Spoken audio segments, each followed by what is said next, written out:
Today we will be reading Judges 14 through 17. Chapter 14, Samson's Philistine wife. Now Samson went down to Timnah and saw a woman in Timnah of the daughters of the Philistines. So he went up and told his father and mother, saying, I have seen a woman in Timnah of the daughters of the Philistines. Now therefore get her for me as a wife. Then his father and mother said to him, Is there no woman among the daughters of your brethren, or among all my people, that you must go and get a wife from the uncircumcised Philistines? And Samson said to his father, Get her for me, for she pleases me well. But his father and mother did not know that it was of the Lord, that he was seeking an occasion to move against the Philistines, for at that time the Philistines had dominion over Israel. So Samson went down to Timnah with his father and mother, and came to the vineyards of Timnah. Now to his surprise a young lion came roaring against him, and the Spirit of the Lord came mightily upon him, and he tore the lion apart as one would have torn apart a young goat, though he had nothing in his hand. But he did not tell his father or his mother what he had done.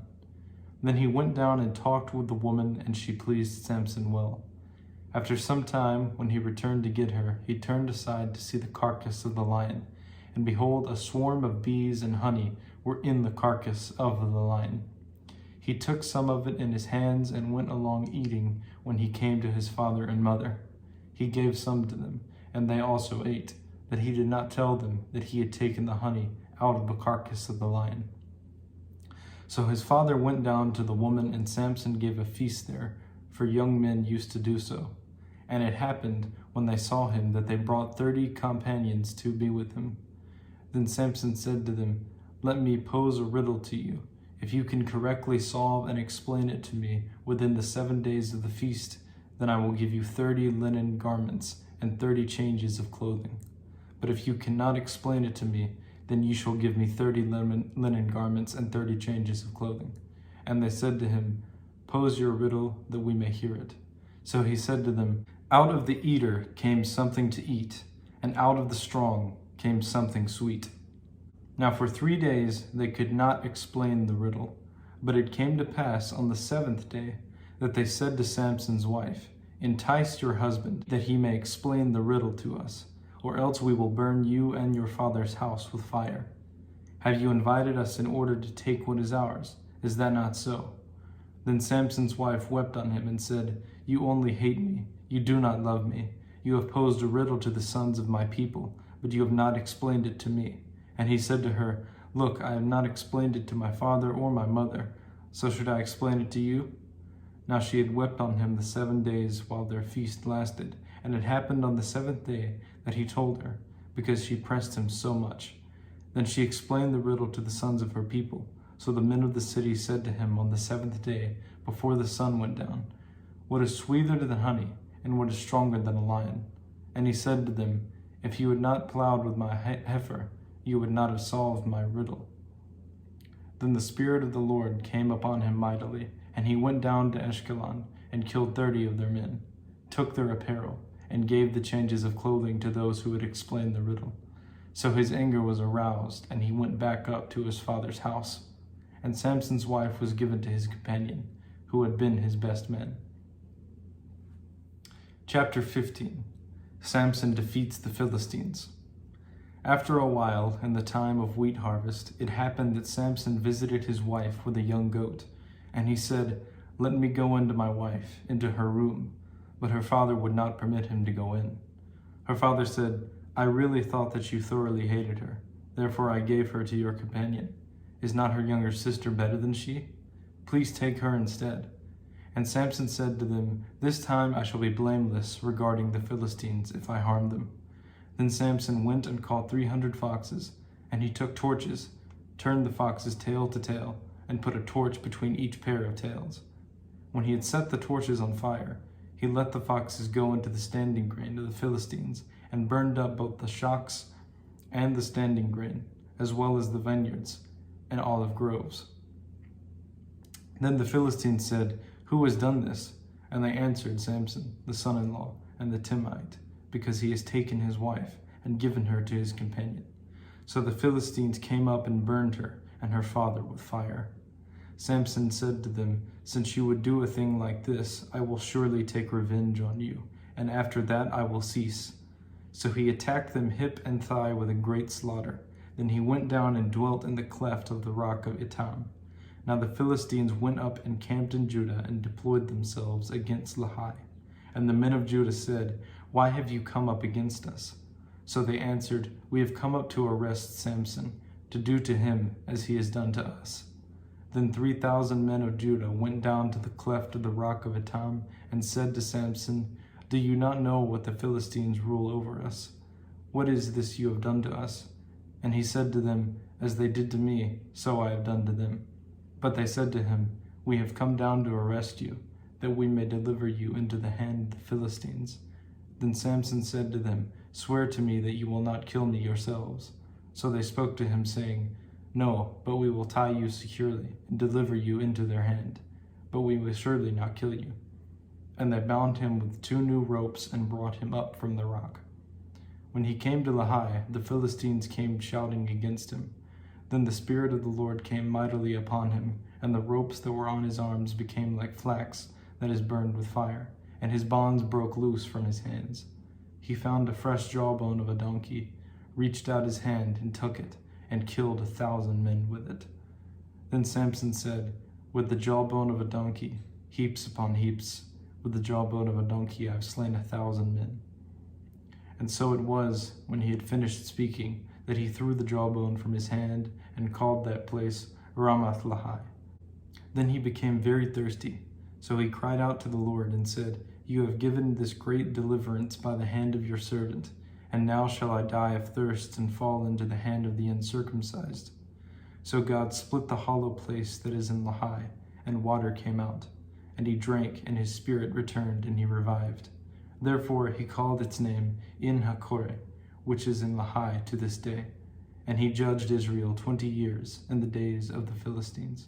Chapter 16, Samson and Delilah. Now Samson went to Gaza and saw a harlot there, and went into her. When the Gazites were told, "Samson has come here," they surrounded the place and lay in wait for him all night at the gate of the city. They were quiet all night, saying, "In the morning when it is daylight, we will kill him." And Samson lay low till midnight. Then he arose at midnight, took hold of the doors of the gate of the city and the 2 gateposts, pulled them up, bar and all, put them on his shoulders, and carried them to the top of the hill that faces Hebron. Afterward it happened that he loved a woman in the valley of Sorek, whose name was Delilah. And the lords of the Philistines came up to her and said to her, "Entice him, and find out where his great strength lies, and by what means we may overpower him, that we may bind him to afflict him, and every one of us will give you 1,100 pieces of silver." So Delilah said to Samson, "Please tell me where your great strength lies, and with what you may be bound to afflict you." And Samson said to her, "If they bind me with 7 fresh bowstrings, not yet dried, then I shall become weak, and be like any other man."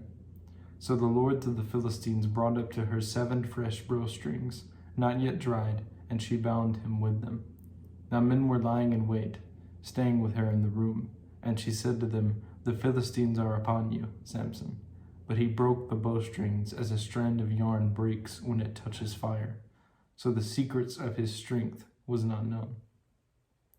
Then Delilah said to Samson, "Look, you have mocked me and told me lies. Now please tell me what you may be bound with." So he said to her, "If they bind me securely with new ropes that have never been used, then I shall become weak and be like any other man." Therefore Delilah took new ropes and bound him with them, and said to him, "The Philistines are upon you, Samson." And men were lying in wait, staying in the room, but he broke them off his arms like a thread. Delilah said to Samson, "Until now you have mocked me and told me lies. Tell me what you may be bound with." And he said to her, "If you would weave the 7 locks of my head into the web of the loom."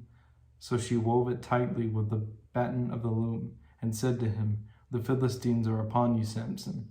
But he awoke from his sleep, and pulled out the batten and the web from the loom. Then she said to him, "How can you say I love you, when your heart is not with me? You have mocked me with these 3 times, and have not told me where your great strength lies." And it came to pass, when she pestered him daily with her words, and pressed him so that his soul was vexed to death, that he told her all his heart, and said to her, No razor has ever come upon my head, for I have been a Nazarite to God from my mother's womb. If I am shaven, then my strength will leave me, and I shall become weak, and be like any other man. When Delilah saw that he had told her all of his heart, she sent and called for the lords of the Philistines, saying, Come up once more, for he has told me all his heart. So the lords of the Philistines came up to her, and brought the money in their hand. Then she lulled him to sleep on her knees, and called for a man, and had him shave off the 7 locks of his head. Then she began to torment him, and his strength left him. And she said, The Philistines are upon you, Samson. So he awoke from his sleep, and said, I will go out as before, as at other times, and shake myself free. But he did not know that the Lord had departed from him. Then the Philistines took him and put out his eyes, and brought him down to Gaza. They bound him with bronze fetters, and he became a grinder in the prison. However, the hair of his head began to grow again after it had been shaven. Samson dies of the Philistines. Now the lords of the Philistines gathered together to offer a great sacrifice to Dagon their god, and to rejoice. And they said, Our God has delivered into our hands Samson, our enemy. When the people saw him, they praised their God, for they said, Our God has delivered into our hands our enemy, the destroyer of our land, and the one who multiplied our dead. So it happened, when their hearts were merry, that they said, Call for Samson, that he may perform for us. So they called for Samson from the prison, and he performed for them, and they stationed him between the pillars. Then Samson said to the lad who held him by the hand, Let me feel the pillars which support the temple, so that I can lean on them. Now the temple was full of men and women. All the lords of the Philistines were there, about 3,000 men and women on the roof, watching while Samson performed. Then Samson called to the Lord, saying, O Lord God, remember me, I pray. Strengthen me, I pray, just this once, O God, that I may with one blow take vengeance on the Philistines for my 2 eyes. And Samson took hold of the 2 middle pillars which supported the temple, and he braced himself against them, one on his right and the other on his left. Then Samson said, Let me die with the Philistines. And he pushed with all his might, and the temple fell on the lords and all the people who were in it. So the dead that he killed at his death were more than he had killed in his life. And his brothers and all his father's household came down and took him, and brought him up and buried him between Zorah and Eshtaol in the tomb of his father Manoah. He had judged Israel 20 years. Chapter 17. Micah's idolatry. Now there was a man from the mountains of Ephraim, whose name was Micah. And he said to his mother, The 1,100 shekels of silver that were taken from you, and on which you put a curse, even saying it in my ears, Here's the silver with me. I took it. And his mother said, May you be blessed by the Lord, my son. So when he had returned the 1,100 shekels of silver to his mother said, I had wholly dedicated the silver from my hand to the Lord for my son, to make a carved image and a molded image. Now therefore I will return it to you. Thus he returned the silver to his mother. Then his mother took 200 shekels of silver and gave them to the silversmith, and he made it into a carved image and a molded image, and they were in the house of Micah. The man Micah had a shrine, and made an ephod and household idols, and he consecrated one of his sons, who became his priest. In those days there was no king in Israel. Everyone did what was right in his own eyes. Now there was a young man from Bethlehem in Judah, of the family of Judah. He was a Levite, and was staying there. The man departed from the city of Bethlehem in Judah to stay wherever he could find a place. Then he came to the mountains of Ephraim, to the house of Micah, as he journeyed. And Micah said to him, Where do you come from? So he said to him, I am a Levite from Bethlehem in Judah, and I am on my way to find a place to stay. Micah said to him, Dwell with me, and be a father and a priest to me, and I will give you 10 shekels of silver per year, a suit of clothes, and your sustenance. So the Levite went in. Then the Levite was content to dwell with the man, and the young man became like one of his sons to him. So Micah consecrated the Levite, and the young man became his priest, and lived in the house of Micah. Then Micah said, Now I know that the Lord will be good to me, since I have a Levite as a priest.